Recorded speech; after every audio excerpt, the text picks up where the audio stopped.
Mes frères bien-aimés, il était une fois l'histoire de Saint Jean-Baptiste. C'est peut-être le titre qu'on pourrait donner à l'évangile d'aujourd'hui.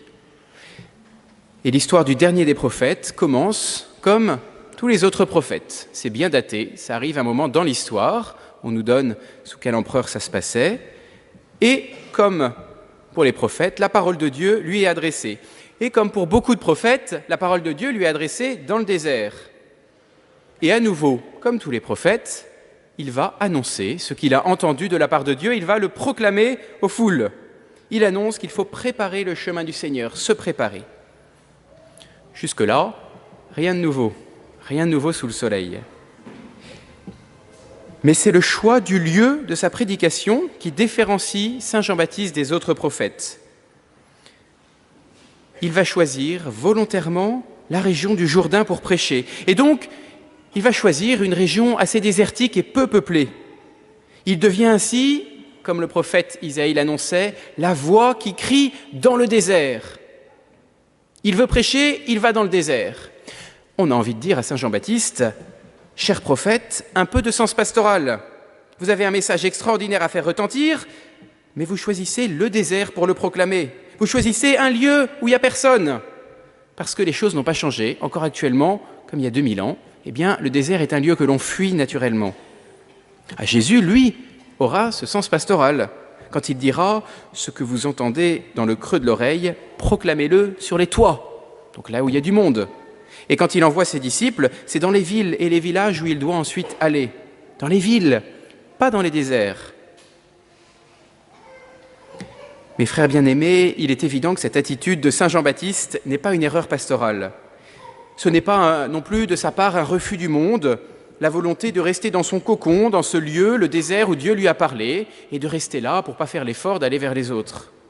Non, si Saint Jean-Baptiste reste dans le désert pour prêcher, c'est pour nous rappeler que c'est le seul lieu où on peut préparer correctement les voies du Seigneur. Lui-même, Saint Jean-Baptiste, en a fait l'expérience, et en restant au désert, il nous attire à lui et nous dit « Venez, venez au désert et venez faire cette expérience que j'ai faite. » Dans ces quelques heures qui nous restent jusqu'à Noël, il me semble que Saint Jean-Baptiste veut nous attirer au désert pour nous faire goûter les bienfaits de ce lieu. Bienfaits qui prennent 3 lieux, 3 formes, parce que le désert est un lieu de dépouillement, le désert est un lieu de silence et le désert est un lieu de vérité. Un lieu de dépouillement d'abord. Les Hébreux en avaient fait l'expérience lors de la sortie d'Égypte. Dans le désert, on ne trouve pas grand-chose. Et par conséquent, on apprend à se centrer sur l'essentiel. Ne croyons pas, mes frères bien-aimés, ne croyons pas qu'on évite facilement l'ambiance matérialiste qui nous entoure à Noël. Benoît XVI disait dans une homélie en 2011 qu'aujourd'hui, Noël est devenu une fête commerciale dont les scintillements éblouissants cachent le mystère de l'humilité de Dieu. Et celle-ci, cette humilité de Dieu, nous invite à l'humilité et à la simplicité. Oui, nous avons un risque réel d'être aveuglés par le matériel. Et quand on est aveuglé, on a du mal à s'en rendre compte. Par définition, on ne voit plus. Par exemple, les cadeaux qui doivent être simplement un signe. Donc un signe, ça vient après, de la joie de Noël. Dieu se donne à nous comme un cadeau, donc on fait des cadeaux comme signe de cette joie de Noël. Eh bien, de plus en plus, deviennent, non pas le signe, mais le but de Noël. Noël serait fait pour ça, ils prennent la première place. Posons-nous la question, est-ce que la quantité de cadeaux offerts est toujours nécessaire ? Est-ce que nous éduquons nos enfants à une certaine sobriété, par exemple par un seul cadeau et non pas toute une liste ? Est-ce que l'attrait pour les derniers appareils à la mode, notamment high-tech, est vraiment nécessaire ?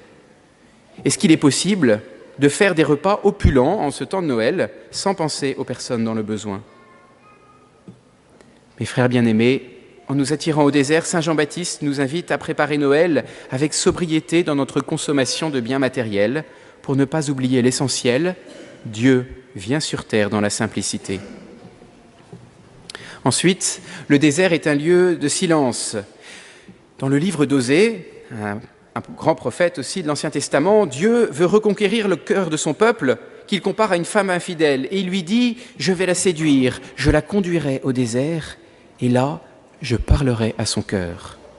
Il va dans le désert parce que dans le désert, il n'y a personne, il n'y a pas de monde et donc il n'y a pas de bruit. Dans le désert, on est contraint à rentrer en nous-mêmes et donc à écouter la voix de Dieu. Pendant ce temps de Noël, Dieu veut parler à notre cœur, surtout si nous sommes un peu loin de lui. Et dans ces dernières heures avant Noël, il le veut plus que jamais. Il le veut d'autant plus que nous aurions mal vécu le début de l'Avent et peut-être que nous nous disons « Ouh là là, 4e dimanche de l'Avent, j'ai tellement mal vécu cet Avent 2013 ». Eh bien, Dieu veut particulièrement vous parler, vous emmener au désert pour parler à votre cœur dans ces dernières heures. Il faut donc trouver les conditions nécessaires pour pouvoir dire comme le jeune Samuel « Parle, Seigneur, ton serviteur écoute ». Dans ce temps de Noël et ses vacances, on trouve toujours 1000 excuses pour faire passer la prière au second plan, ce qui est un comble pour Noël. Il faut passer du temps en famille, il faut s'occuper des repas, il le faut bien, sinon qu'il fera. Il faut se reposer, oui, parce qu'en janvier, on reprend une année difficile, il faut du repos. Et puis, on va aller à la messe, on va être porté par la belle liturgie de la messe de minuit, alors c'est déjà pas mal. Et on trouve des bonnes occasions de laisser la prière, le temps de silence, au second plan. Le silence et la prière, qui devraient être la priorité de Noël, se retrouvent au dernier rang. Alors pourquoi, mes frères bien-aimés, pourquoi ne pas allonger un peu plus la prière en famille avec les enfants pendant ce temps de Noël, pendant ces quelques heures avant Noël? Pourquoi ne pas prier en couple, en s'aidant mutuellement à prendre un temps de silence pour méditer les textes de la liturgie, par exemple? En nous attirant au désert, mes frères bien-aimés, Saint Jean-Baptiste nous invite à préparer Noël en aimant le silence pour pouvoir écouter l'essentiel, Dieu qui nous parle. Et puis enfin, le désert est un lieu de vérité sur nous-mêmes. Dans le désert, le soleil éclaire partout, pas de lieu d'ombre, aucun endroit pour rester dans les ténèbres. Eh bien, nous sommes invités, pour préparer cette grande fête, à nous mettre en vérité devant la lumière de Dieu, à reconnaître humblement devant Dieu qui nous sommes. Le Seigneur qui vient, et saint Paul nous l'a redit dans les premières épîtres, le Seigneur qui vient éclairera les secrets des ténèbres et manifestera les intentions des cœurs. Est-ce que nous avons eu l'occasion de nous confesser avant Noël, pour laisser la lumière du Christ, sa douce lumière, éclairer nos consciences? Comment préparer la venue d'un Sauveur qui apporte le salut sans reconnaître d'abord que nous avons besoin d'être sauvés, besoin de ce salut? Et comment reconnaître ce besoin d'être sauvés en refusant, par orgueil, par peur, par paresse, par routine, le sacrement de réconciliation qui est là, à vos portes? 4 heures de confession proposées mardi, 10h, midi, 16h, 18h. Mes frères bien-aimés, en nous attirant au désert, Saint Jean-Baptiste nous invite à préparer Noël en laissant notre conscience être illuminée par le Christ et à faire l'acte essentiel, se confesser. Cieux, faites venir le juste comme la rosée, qu'il vienne des nuées comme la pluie. Voilà ce qu'a chanté la chorale pendant le chant d'introïte. Mes frères bien-aimés, dans quelques heures maintenant, cette rosée va tomber. Mais pour qu'elle porte du fruit dans nos âmes, il est nécessaire d'aller un peu au désert, à l'appel et à l'exemple de Saint Jean-Baptiste. Préparons donc Noël avec un souci de sobriété, un effort de silence et avec une bonne et belle confession. C'est à ce prix que les grâces de Noël viendront sur nous, comme la rosée. Amen. Au nom du Père et du Fils et du Saint-Esprit. Amen.